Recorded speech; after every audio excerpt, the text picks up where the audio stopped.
কার্য, ক্ষমতা, শক্তি অধ্যায়। এই তিনটা জিনিসের সংজ্ঞাটাকে আমরা আগে জানব একসাথে। প্রথম হচ্ছে কার্য। সহজ ভাষায় কার্য কি বোঝায়?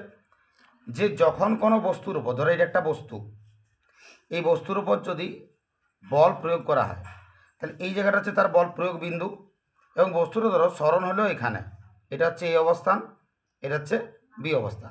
তাহলে এ অবস্থান থেকে বস্তুটা কোথায় গেল? বি অবস্থানে, অর্থাৎ বস্তুর কী হয়েছে? সরণ হয়েছে।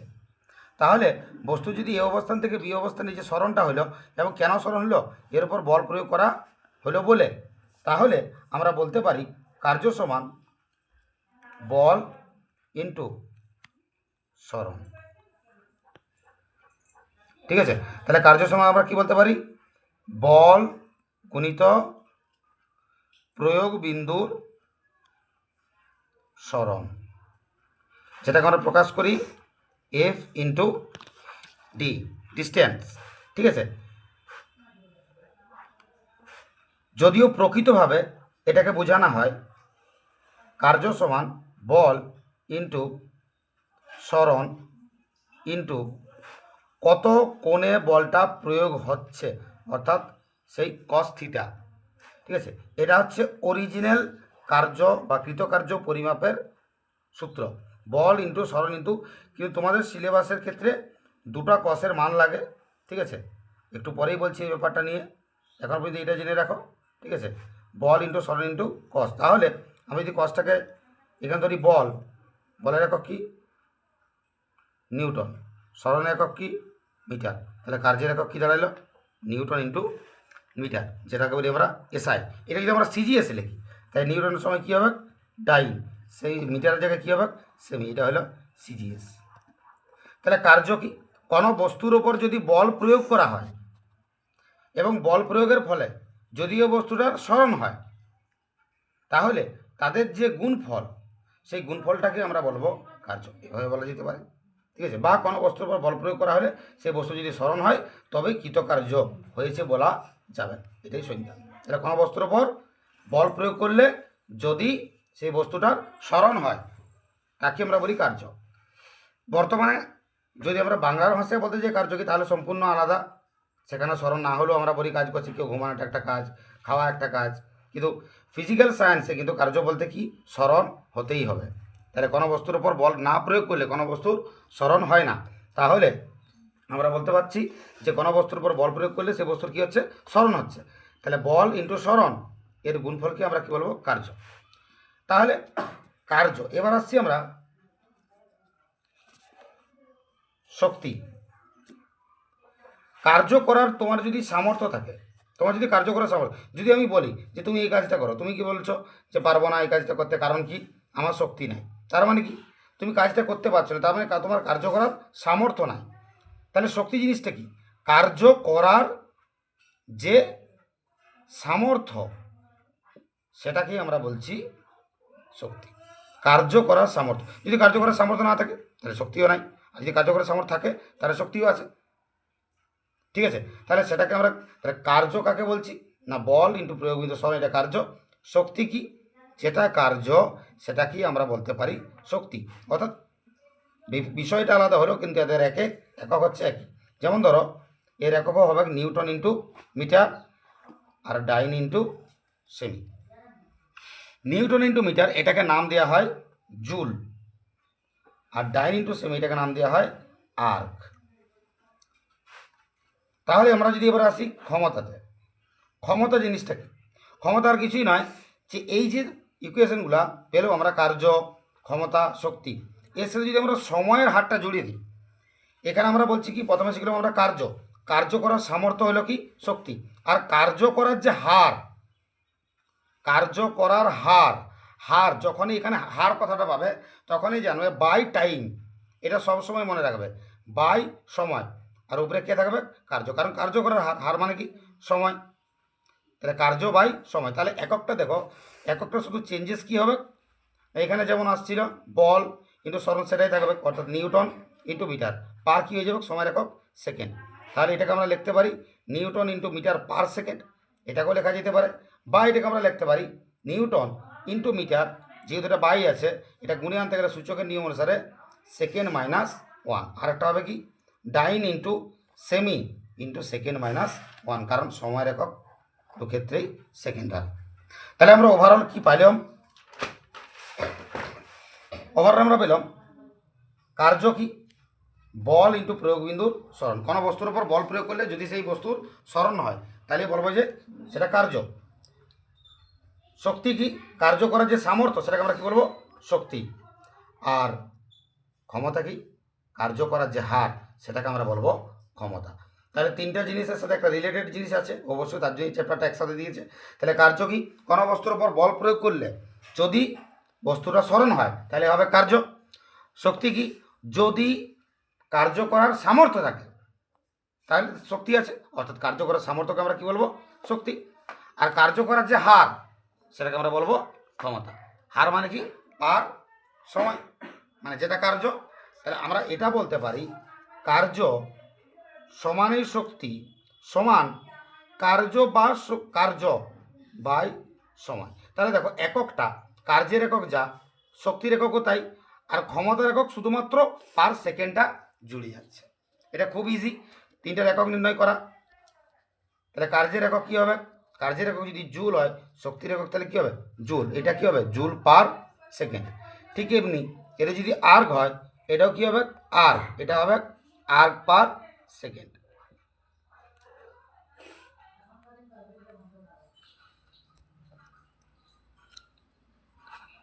যদিও আমরা এগুলা শিখলাম যেগুলা সেগুলা হচ্ছে পরম একক। কার্যের ক্ষেত্রে আমরা এবারে কার্যের ডিটেলসে আসি, যে কার্যের দুই ধরনের একক পাওয়া যায়,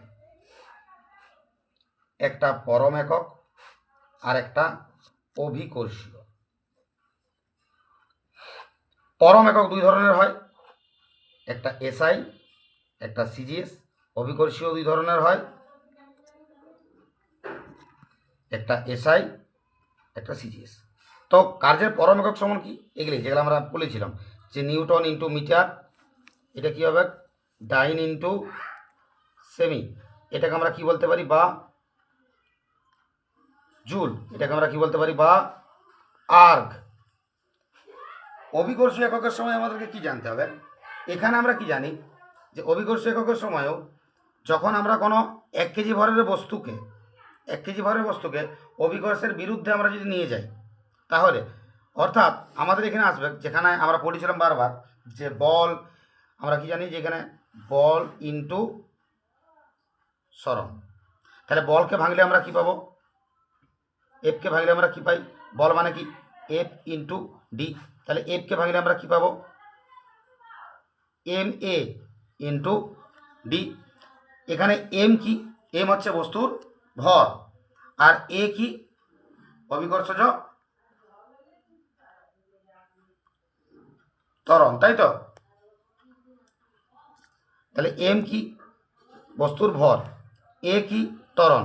যদিও এ এখানে নর্মাল ত্বরণকে বোঝায় আর জি হলে অভিকর্ষ ত্বরণকে বোঝায়। তাহলে আমরা যেহেতু এখানে অভিকর্ষ একক বের করাচ্ছি তাহলে আমরা এখানে কি করব? কি লিখব? জি। আর এটা কি? ডি, যেমন আছে তেমন থাকবে। তাহলে এই যে এম জি পেলাম আমরা, এই এম জির জায়গায় যেহেতু আমরা এসআই একক করছি তাহলে এখানে এককটা আমরা কি দেবো? কিলোগ্রাম। ভরের একক কি? কিলোগ্রাম। ভরের একক কী হলো? কিলোগ্রাম। ইন্টু কী দেবো? ইন্টু জি ইন্টু কি? মিটার। তাহলে ওভারঅল দাঁড়াচ্ছে কি? কেজি ইন্টু মিটার, যেটাকে আমরা বলি কিগ্রা ভার ইন্টু মিটার। ভালো করে লিখলে কী দাঁড়ায়? কিগ্রা বা কিলোগ্রাম মিটার, এটাকে আমরা লিখতে পারি কিগ্রা ভার বলতে পারি। যাই হোক, এটা তোমরা কিলোগ্রাম মিটারই বলবে। তাহলে এটা অবভিয়াসলি কী হবে? কিলোগ্রামটা গ্রাম হয়ে যাবে, মিটারটা কী হয়ে যাবে? সেমি হয়ে যাবে। হয়ে গেল। তাহলে দেখো অভিকর্ষীয় এককের ক্ষেত্রে আমরা কি বলবো?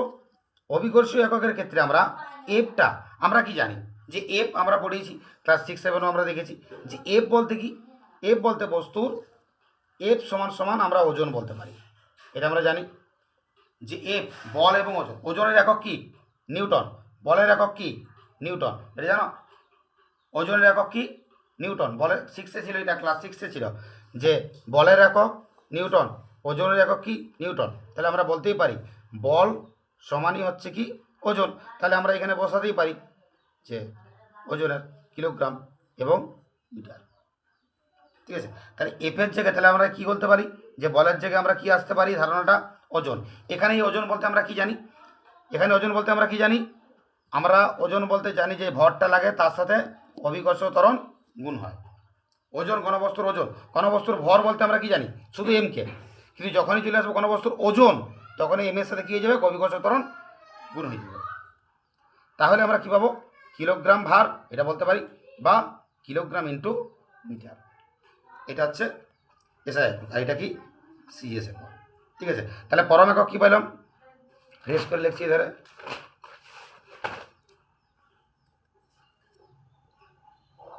পরম একক দুটো, একটা হচ্ছে নিউটন ইন্টু মিটার, যেটাকে বলছি আমরা জুল। আরেকটা কী লিখছি আমরা? ডাইন ইন্টু সেমি, যেটাকে আমরা কী বলছি? আর্গ। তাই তো? অভিকর্ষী একক আমরা কি বলবো? ঠিক একই, এসআই হবে, সিএস হবে। এসআইয়ের সময় আমরা কি বলবো? কিলোগ্রাম মিটার, আরেকটা বলবো গ্রাম সেমি। এবার আমরা আসছি এই চারটার মান, এই চারটাকে কীভাবে সংজ্ঞা করব? যে 1 জুল বলতে কি বোঝো? প্রশ্নগুলো বুঝো। 1 জুল বলতে কি বোঝো? আসতে পারে। 1 আর্গ বলতে কি বোঝো? আসতে পারে। 1 কিলোগ্রাম মিটার বলতে কি বোঝো? 1 গ্রাম সেমি। অর্থাৎ এই যে এককগুলা, এগুলোর মান 1 দিয়ে বলবে। 1 জুল বলতে কী বোঝো? 1 আগে বলতে কী বলছো? 1 কিলোগ্রাম মিটার বলতে কী বোঝো? 1 গ্রাম সেমি। এটা খুব ইজি, একবারে কনসেপ্টটা কাজে লাগাও। যখন আমরা জুলের আর্গের সময় দেখছি, তখন আমরা কি দেখছি? যে কার্য সমান বল ইন্টু সরণ, তাই তো? তাহলে বলো, এখানে আমরা যদি এসআই একক করি, তাহলে এটা আসবে যে কার্য ওয়ার্ক ডাব্লিউ, বলটাকে আমরা কি বলছি? এফ, সরণটাকে আমরা কী প্রকাশ করছি? ডি। তাহলে বলো যে এফের মান যদি 1 হয়, ডি এর মান যদি 1 হয়, তাহলে তবেই একমাত্র ডাব্লিউর মান 1 হওয়া সম্ভব, সেটা এসআই হোক বা সিজিএস হোক। এফের মান যদি 1 হয় আর ডি এর মান যদি 1 হয়, তবেই এর মানটা 1 হওয়া সম্ভব। ঠিক আছে, বুঝে গেল কি বললাম? তাহলে এফ যদি এখানে 1, ডি কত লিখবো? 1। তাহলে কত লিখবো এখানে? 1। তাহলে এখানে ডাব্লিউ এর মান কত বেরোলো? কার্য 1। তাহলে আমরা এটাকে এবারে সাজিয়ে লিখবো যে এখানে যদি এফ এর মান 1 হয় আর ডি এর মান 1, মানে সরণ 1 হবে আর বলো কী হবে? 1 হবে। তাহলে একবার এসআই দিয়ে করবো, আর একবার আমরা কী দিয়ে করবো? সিজিএস দিয়ে। তো এসআই আমরা কি বলেছিলাম? এসআই আমরা দেখো কী বলেছি? Newton metre. তাহলে এখানে আমরা কি বলবো? যে কোনো বস্তুর ওপর 1 নিউটন যদি বল প্রয়োগ করলে, যদি বস্তুর সরণটা 1 মিটার হয়, কারণ নিউটনের সাথে কি আছে? মিটার। তাহলে কোনো বস্তুর ওপর 1 নিউটন বল প্রয়োগ করলে যদি 1 মিটার সরণ হয়, সেটাকে আমরা বলবো নিউটন ইন্টু মিটার। আর নিউটন ইন্টু মিটারটাকে আমরা কি বলি? জুল। তাহলে হয়ে গেল 1 জুল। ঠিক তেমনি কোনো বস্তুর ওপর 1 ডাইন বল প্রয়োগ করলে যদি সরণটা 1 সেমি হয়, তবে সেটাকে আমরা বলবো 1 আর্ক। ঠিক আছে, তাহলে 1 নিউটন আমরা কাকে বলছি? 1 জুল আমরা কাকে বলছি? জুল মানে কি? সঙ্গে সঙ্গে মনে করতে হবে, জুল মানে কি? এসআই একক। কার এসআই একক? কার্যের পরম একক। তখন আমরা কি চলে যাবো? জুল মানে কি? Newton into metre. তাহলে নিউটন মিটার দিকে আমরা বলতে পারবো যে 1 নিউটন বল প্রয়োগ করা হবে এবং সরণ হবে কত? 1 মিটার। এটা কি? 1 ডাইন বল প্রয়োগ করা হবে, সরণ হবে কত? 1 সেমি। তবে তাকে আমরা কি বলবো? 1 আর্ক। ঠিক তেমনি এইখানের ক্ষেত্রে এটা যেহেতু অভিকর্ষীয় একক, তাই অভিকর্ষের বিরুদ্ধে কার্য হচ্ছে এখানে। দেখো এখানে কি বলবে? 1 কিলোগ্রাম ভরের বস্তুকে কত মিটার উপরে তুলবে তুমি? 1 মিটার। অবভিয়াসলি অভিকর্ষের বিরুদ্ধে। তাহলে 1 কিলোগ্রাম ভরের বস্তুকে তুমি একটা 1 কিলোগ্রামের ইটকে উপরে তুলছো, 1 মিটার তুললে, তাহলে সেটাকে বলা হবে কি? 1 কিলোগ্রাম মিটার। তুমি এটা 1 গ্রাম ভরের কোনো বস্তুকে তুলছো, কত সেমি তুলছো? 1 সেমি। কার বিরুদ্ধে? অভিকর্ষের বিরুদ্ধে। তখন তাকে বলা হবে কি? 1 কিলোগ্রাম মিটার। এটা বলা হবে 1 গ্রাম সেমি। বুঝতেছিস ব্যাপারটা? তাহলে 1 কিলোগ্রাম মিটার, 1 গ্রাম সেমি, 1 নিউটন মিটার বা 1 জুল, আর 1 ডাইন সেমি বা 1 আর্ক, একটা জিনিস বোঝা গেল। তাহলে 1 জুল মানে কি? জুল মানে আমরা কি জানি? Newton into metre. আর্ক মানে কি জানি? ডাইন ইন্টু সেমি। কিলোগ্রাম ভার এখানে বলাই আছে কিলোগ্রাম মিটার গ্রাম সেমি। তাহলে সংজ্ঞায়িত কীভাবে করব না, এক ঘনবস্তুর ওপর, এটা কমনলি লিখছি, ঘনবস্তুর ওপর কত বল প্রয়োগ করব? 1 নিউটন। আমরা জানি কি সবগুলোতে 1 1 গুণ করলে তবেই আসবে 1। তাহলে 1 নিউটন বল প্রয়োগ করলে সরণ কত হচ্ছে? 1 মিটার। তাহলে সেটাকে আমরা বলবো 1 নিউটন মিটার। আর 1 নিউটন মিটার মানেই কি 1 জুল। আবার কোনো বস্তুর উপর 1 ডাইন বল প্রয়োগ করলে যদি বস্তুর সরণটা 1 সেমি হয়, কারণ এগুলো যেহেতু অভিকর্ষ একক না, এগুলো পরম একক, তাই শুধু সরণ বলছি। আর এখানে আমরা কি বলবো? অভিকর্ষের বিরুদ্ধে উপরে তুলতে। এখানে কিন্তু অভিকর্ষের বিরুদ্ধে উপরে তুলেও নয়, কারণ এটা পরম একক। তাহলে কোনো একটা বস্তুকে কি বলছি? কোনো একটা বস্তুকে 1 নিউটন বল প্রয়োগ যদি করা হয় বস্তুর উপর, তাহলে বস্তুর সরণটা যদি 1 মিটার হয় তাহলে সেটা হবে 1 জুল। আর কোনো বস্তুর উপর 1 ডাইন বল প্রয়োগ করলে যদি সরণটা 1 সেমি হয় তাহলে সেটা হবে 1 আর্ক। আর 1 কিলোগ্রাম ভরের বস্তুকে যদি আমরা অভিকর্ষের বিরুদ্ধে উপর দিকে তুলি তাহলে সেটা হচ্ছে কি 1 কিলোগ্রাম মিটার। আর 1 গ্রাম ভরের বস্তুকে যদি আমরা অভিকর্ষের বিরুদ্ধে 1 সেমি তুলি তাহলে সেটা হয়ে যাবে 1 গ্রাম সেমি। তাহলে সেটাই বোঝা গেল। 1 জুল বলতে কি বোঝো? 1 আর্ক বলতে কি বোঝো? 1 কিলোগ্রাম মিটার বলতে কি বোঝো? 1 গ্রাম সেমি বলতে কি বোঝো? একবারে ইজি কনসেপ্ট, এটা বুঝা গেছে এখানে পর্যন্ত? আর আবার রিকল করছি আমি। তাহলে কার্য কি? কোনো বস্তুর ওপর যদি বল প্রয়োগ করা হয়, তাহলে ধরে নিচ্ছি এটা আমাদের একটা বস্তু, এই বস্তুর উপর আমরা কি প্রয়োগ করব? বল প্রয়োগ করব। ধরো তুমি কোনো একটা বস্তুকে হাত দিয়ে ঠেলছো, এই খাতাটাকে ধরো, তুমি এই খাতাটাকে এখান থেকে এখানে ঠেলছো, তাহলে বস্তুর কী হলো? সরণ হলো, বল প্রয়োগ করলাম। তাহলে ওয়ার্ক মানে আমরা কি জানি? কার্য। তাহলে আমরা কি প্রয়োগ করলাম? বল। এর ফলে বস্তুটা কী হলো? একটা দূরত্ব পর্যন্ত সরল। এবার সেই দূরত্বগুলোকে যেটা সরল সেইটাকেই আমরা বলবো ওভারঅল কার্য। এবার এটা যখন আমরা সিজিএস এককে করবো তখন সেটা সিজিএস এককে আমরা বলবো, আর যখন এসআই এককে করছি তখন এসআই। তাহলে এই ফর্মুলা দিয়ে দেখো সব কটা হয়ে যাবে। কীভাবে হচ্ছে দেখো। আবার যখন অভিকর্ষ এককের ক্ষেত্রে বলবো তখন আমরা এমজি এই কথাটা ব্যবহার করব। ডি এইখান থেকে আমরা আমাদের বেরাবে কি? জুল আর আর্কটা। আর এখান থেকে আমাদের বেরাবে কিগ্রাম মিটার বা কিলোগ্রাম মিটার, আরেকটা বেরাবে গ্রাম সেমি।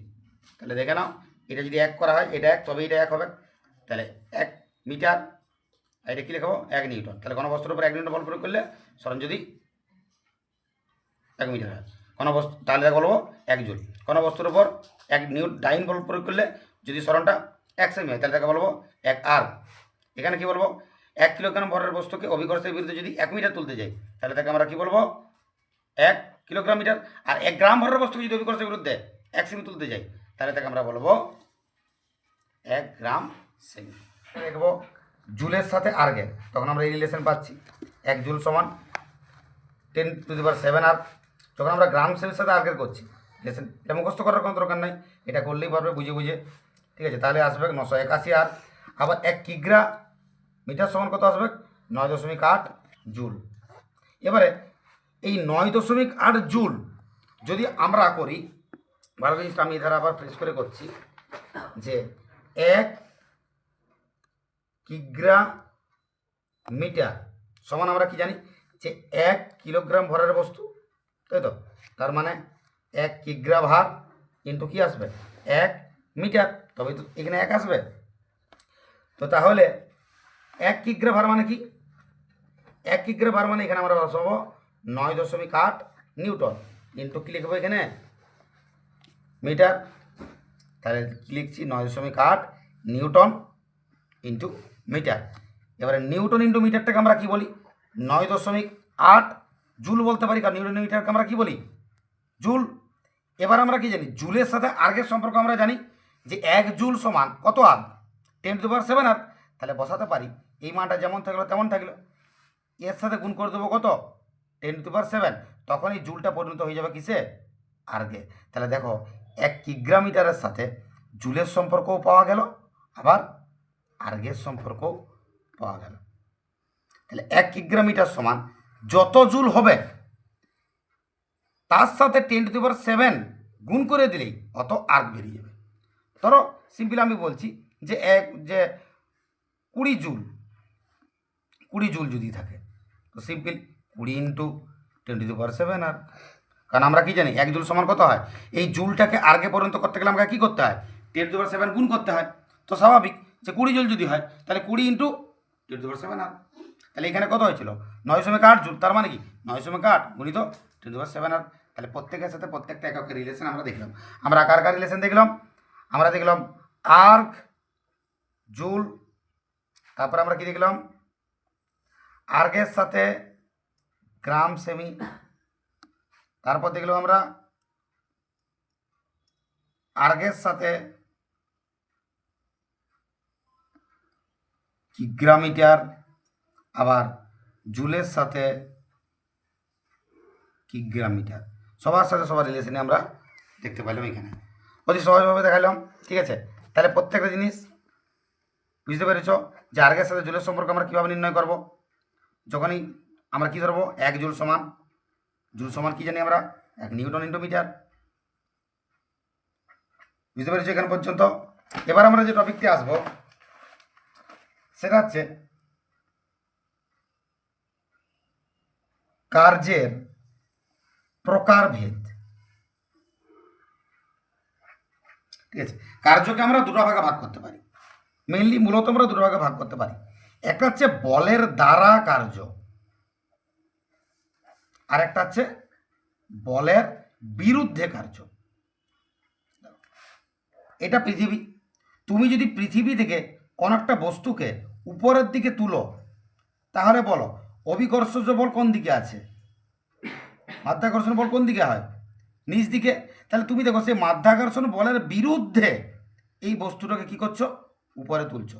তাহলে এটাই হলো বলের বিরুদ্ধে কার্য। বোঝা গেছে ব্যাপারটা।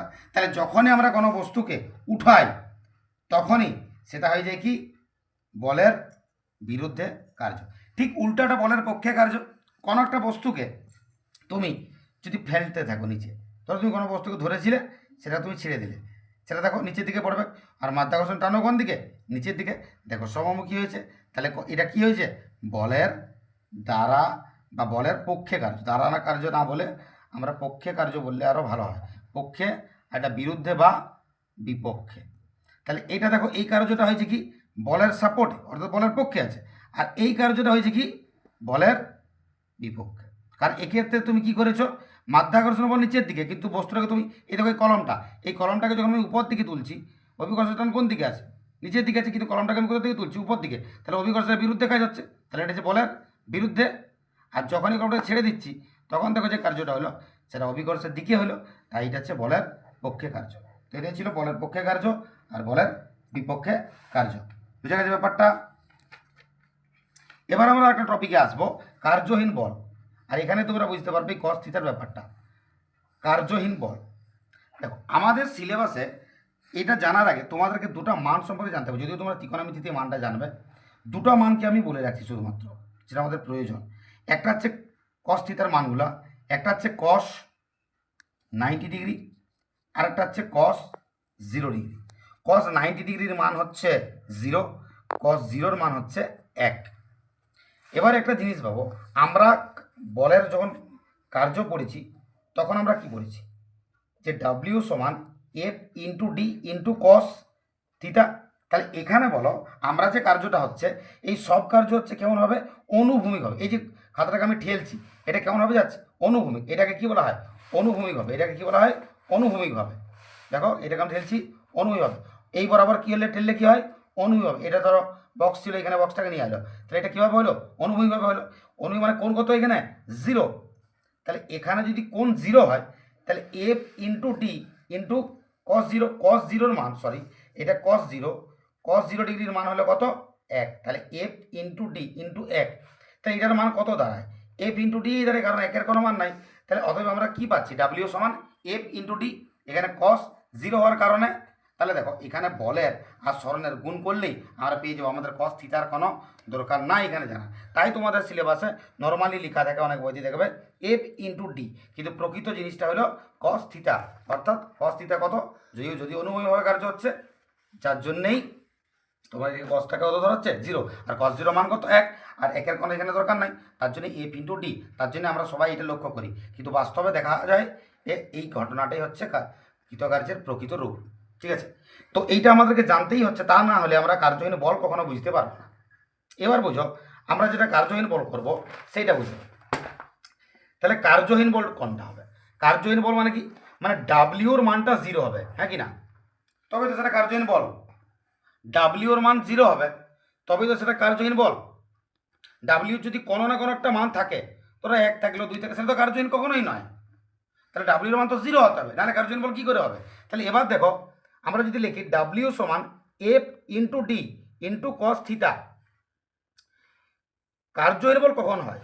যখন cos 90 ডিগ্রি অ্যাঙ্গেলে কোনো বল প্রযুক্ত হয়, তখনই সেটা কী হবে? কার্যহীন বল। কী করে হচ্ছে দেখো, এফ ইন্টু ডি cos 90, তাহলে এফ ইন্টু ডি cos 90 মান বলো 0 ডিগ্রি, সরি 0, cos 90 মান কত 0, তাহলে এখন বলো 0 সাথে যারাই গুণ করা হোক না কেন উত্তর কত বেরায় 0, তাহলে এক্ষেত্রে ডাব্লিউ মান কত বেরোলো 0। তাহলে দেখতে পাচ্ছ, যখন কোনো কার্য 90 ডিগ্রি অ্যাঙ্গেলে হবে, তখনই সেটা কী হয়ে যায়? কার্যহীন বল। আর এখানে তোমরা বুঝতে পারবে cos থিটার ব্যাপারটা, কার্যহীন বল। দেখো, আমাদের সিলেবাসে এটা জানার আগে তোমাদেরকে দুটো মান সম্পর্কে জানতে হবে, যদিও তোমরা ত্রিকোণমিতিতে মানটা জানবে। দুটো মানকে আমি বলে রাখছি শুধুমাত্র, যেটা আমাদের প্রয়োজন। একটা হচ্ছে কস থিটার মানগুলা, একটা হচ্ছে কস 90 ডিগ্রি, আর একটা হচ্ছে কস 0 ডিগ্রি। কস 90 ডিগ্রির মান হচ্ছে 0, কস 0-র মান হচ্ছে 1। এবার একটা জিনিস ভাবো, আমরা বলের যখন কার্য পড়েছি, তখন আমরা কি পড়েছি? যে ডাব্লিউ সমান F into D into cos theta. তাহলে এখানে বলো, আমরা যে কার্যটা হচ্ছে, এই সব কার্য হচ্ছে কেমন হবে? অনুভূমিক হবে। এই যে খাতাটাকে আমি ঠেলছি, এটা কেমন হবে যাচ্ছে? অনুভূমিক। এটাকে কি বলা হয়? অনুভূমিক হবে। এটাকে কি বলা হয়? অনুভূমিক হবে। দেখো, এটাকে আমি ঠেলছি, অনুভূমিক হবে। এই বরাবর কী হলে ঠেললে কী হয়? অনুভূমিক হবে। এটা ধরো বক্স ছিল, এখানে বক্সটাকে নিয়ে আসলো, তাহলে এটা কীভাবে হলো? অনুভূমিকভাবে হলো। অনুভূমিক মানে কোণ কত এখানে? 0। তাহলে এখানে যদি কোণ 0 হয়, তাহলে এফ ইন্টু ডি ইন্টু কস 0, কস 0-র মান, সরি এটা কস 0, কস 0 ডিগ্রির মান হলো কত? 1। তাহলে এফ ইন্টু ডি ইন্টু 1, তাহলে এটার মান কত দাঁড়ায়? এফ ইন্টু ডি দাঁড়ায়, কারণ একের কোনো মান নাই। তাহলে অতএব আমরা কি পাচ্ছি? ডাব্লিউ সমান এফ ইন্টু ডি, এখানে কস 0 হওয়ার কারণে। তাহলে দেখো, এখানে বলের আর স্মরণের গুণ করলেই আমরা পেয়ে যাবো, আমাদের কস থিটার কোনো দরকার নাই এখানে জানা। তাই তোমাদের সিলেবাসে নর্মালি লেখা থাকে, অনেক বইতে দেখবে এফ ইন্টু ডি, কিন্তু প্রকৃত জিনিসটা হলো কস থিটা। অর্থাৎ কস থিটা কত? যদি অনুভূমিকভাবে কার্য হচ্ছে, যার জন্যেই তোমার এই কসটাকে কত ধরাচ্ছে 0, আর cos 0 মান কত 1, আর একের কোনো এখানে দরকার নাই, তার জন্য এফ ইন্টু ডি, তার জন্য আমরা সবাই এটা লক্ষ্য করি, কিন্তু বাস্তবে দেখা যায় এই ঘটনাটাই হচ্ছে কৃতকার্যের প্রকৃত রূপ। ঠিক আছে, তো এইটা আমাদেরকে জানতেই হচ্ছে, তা না হলে আমরা কার্যহীন বল কখনো বুঝতে পারবো না। এবার বুঝো, আমরা যেটা কার্যহীন বল করব সেইটা বুঝো। তাহলে কার্যহীন বল কোনটা হবে? কার্যহীন বল মানে কি, মানে ডাব্লিউর মানটা 0 হবে, হ্যাঁ কি না? তবে তো সেটা কার্যহীন বল। ডাব্লিউর মান 0 হবে তবেই তো সেটা কার্যহীন বল। ডাব্লিউ যদি কোনো না কোনো একটা মান থাকে, তোরা 1 থাকলো 2 থাকে, সেটা তো কার্যহীন কখনোই নয়। তাহলে ডাব্লিউর মান তো 0 হতে হবে, নাহলে কার্যহীন বল কী করে হবে? তাহলে এবার দেখো, আমরা যদি লিখি ডাব্লিউ সমান F into D into cos theta, কার্যহীন বল কখন হয়? যখন cos 90 ডিগ্রি অ্যাঙ্গেলে কোনো বল প্রযুক্ত হয়, তখনই সেটা কী হবে? কার্যহীন বল। কী করে হচ্ছে দেখো, এফ ইন্টু ডি cos 90, তাহলে এফ ইন্টু ডি cos 90 মান বলো 0 ডিগ্রি, সরি 0, cos 90 মান কত 0, তাহলে এখন বলো 0 সাথে যারাই গুণ করা হোক না কেন উত্তর কত বেরায় 0, তাহলে এক্ষেত্রে ডাব্লিউ মান কত বেরোলো 0। তাহলে দেখতে পাচ্ছ, যখন কোনো কার্য 90 ডিগ্রি অ্যাঙ্গেলে হবে, তখনই সেটা কী হয়ে যায়? কার্যহীন বল। একটা উদাহরণের সাহায্যে বোঝা যাক। ধরো এখানে আছে সূর্য, এটা হচ্ছে পৃথিবী। ধরো পৃথিবী এরকম পজিশনে আছে, তো পৃথিবীর সাথে সূর্যের যে এখানে দেখো বলটা, সেটা আমরা কত ডিগ্রি কোণে পাচ্ছি? 90 ডিগ্রি। তাহলে বুঝতে পারছো, পৃথিবী যে ঘুরছে আমাদের হিসাবে, এটা কি কার্যহীন বল। ফিজিক্যাল সায়েন্সের বিষয়, এটা কি কার্যহীন বল, কারণ 90 ডিগ্রি অ্যাঙ্গেলে হচ্ছে, যেখানে যাবে সেটা কি অ্যাঙ্গেল হবে? 90 ডিগ্রি অ্যাঙ্গেল। বুঝে গেল কথাটা? ঠিক সেরকমভাবে আরও একটা উদাহরণ, তাহলে দেখো কারো পিছনে তোমরা যদি ঘুরাও, তাহলে সেটা হয় কি? কার্যহীন বল। তাই তো, কারো পিছনে ঘুরছ গৌরভাবে, তাহলে সেটাও কি? কার্যহীন বল। বুঝা গেছে? কারো পিছনে ঘোরা কার্যহীন বল, কোনো কার্য হয় না। ফিজিক্যাল সায়েন্সের ভাষায়। তাহলে কারো পিছনে ঘুরো না, পিছনে ঘুরলে ঠিক আছে, কাউকে কেন্দ্র করে ঘুরো না, তাহলে সেটা কার্যহীন বল হয়ে যায়। ঠিক আছে, বুঝতে পেরেছো কার্যহীন বল। এবার আরেকটা উদাহরণ দেখাচ্ছি আমরা। একটা ব্যক্তি সুটকেস নিয়ে যাচ্ছে, ঠিক আছে, ব্যক্তি কোন দিকে যাচ্ছে, ব্যক্তির স্মরণটা কোন দিকে হচ্ছে, ব্যক্তির স্মরণ সামনের দিকে, তাই তো, কিন্তু ব্যক্তির বলটা প্রয়োগ হচ্ছে, ধরো হাতে সুটকেসটা এরকম আছে, তাহলে বলটা ব্যক্তির অভিমুখের সাথে কোন দিকে প্রয়োগ হচ্ছে, লম্বভাবে। দেখো ব্যক্তি যাচ্ছে কোন দিকে, সামনের দিকে, সুটকেস ধরে আছে, বলটা কোন দিকে প্রয়োগ হচ্ছে, নিচের দিকে। কত ডিগ্রি কোণ আছে, 90 ডিগ্রি। তাহলে এটাই হচ্ছে কার্যহীন বল। তাহলে কোনো ব্যক্তি তুই সুটকেস কেন, যে কোনো জিনিসকে যদি হাতে ঝুলিয়ে নিয়ে যায়, সেটাই কি হয়ে যাবে, কার্যহীন বল। কারণ সেই বলটা প্রয়োগ হচ্ছে কেমন হবে, লম্বভাবে। আর লম্বভাবে বল প্রয়োগ হলেই কোণ কত হয়, 90 ডিগ্রি। তখন কসের 90 মান কত হয়, 90 ডিগ্রি। তখনই cos 90 মান হচ্ছে 0। তাই F ইন্টু ডি ইন্টু 0 হয়ে যায়। ঠিক আছে, বোঝা গেছে ব্যাপারটা। এবার তোমাদের কোশ্চেন কীরকম আছে, কারণ যদি এককগুলো বলে দিলাম আমি, মাতৃও সঙ্গে তোকে এগুলো করে নেবে, এগুলো বাচ্চাদের জিনিস আছে, তোমরা এগুলো প্রথম থেকে পড়ে আসছো।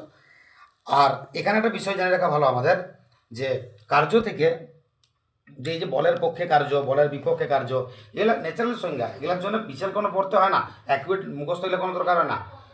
যেটা জানো, যেটা বুঝেছো সেটাই লিখবে। বলের পক্ষে কার্য কি না, যখন কোনো বলের, যখন কোনো কার্যটা বলের অভিমুখের দিকে হবে, তখন সেটা বলের পক্ষে কার্য। আর বলের বিরুদ্ধে যদি হয়ে যায়, তাহলে সেটা বলের বিরুদ্ধে কার্য। উদাহরণটা মাস্ট লাগবেই লাগবে, উদাহরণ কিন্তু দিতেই হবে, এটা মনে রাখবে। ঠিক আছে, তাহলে কার্য সম্পর্কে গাণিতিক উদাহরণগুলো পরে আমরা করবো, এগুলা গাণিতিক যে জায়গাগুলা। তাহলে বুঝতে পারছো কার্যহীন বল কখন হয়, যখন সরণের অভিমুখের সাথে কার্যটা লম্বভাবে হয়। তাহলে কার্যহীন বল আমরা যদি বলি যে যখন কোনো বলকে আমরা প্রয়োগ করি, কি বললাম, আমরা বল সবসময় কার উপর প্রয়োগ করি বলো, বস্তুর উপর। এটা তো বুঝতে পারছো, বল কার উপর প্রয়োগ হয়, বল কার উপর প্রয়োগ হয়, বস্তুর উপর, হ্যাঁ কি না। তাহলে বস্তুর উপর কি হচ্ছে, কোনো বল প্রয়োগ করা হচ্ছে। এর ফলে যখন বস্তুর সরণের অভিমুখের সাথে, তাহলে বস্তুর সরণ কোন দিকে, সামনের দিকে, সরণ অভিমুখের সাথে ওই প্রযুক্ত বল কোন দিকে কাজ করছে, সমকোণে, অর্থাৎ লম্ব হবে। তাহলে প্রযুক্ত বল কি এখানে কার্য করছে, প্রযুক্ত বল এখানে কার্য করছে না, তাই এটাকে আমরা বলছি কার্যহীন বল।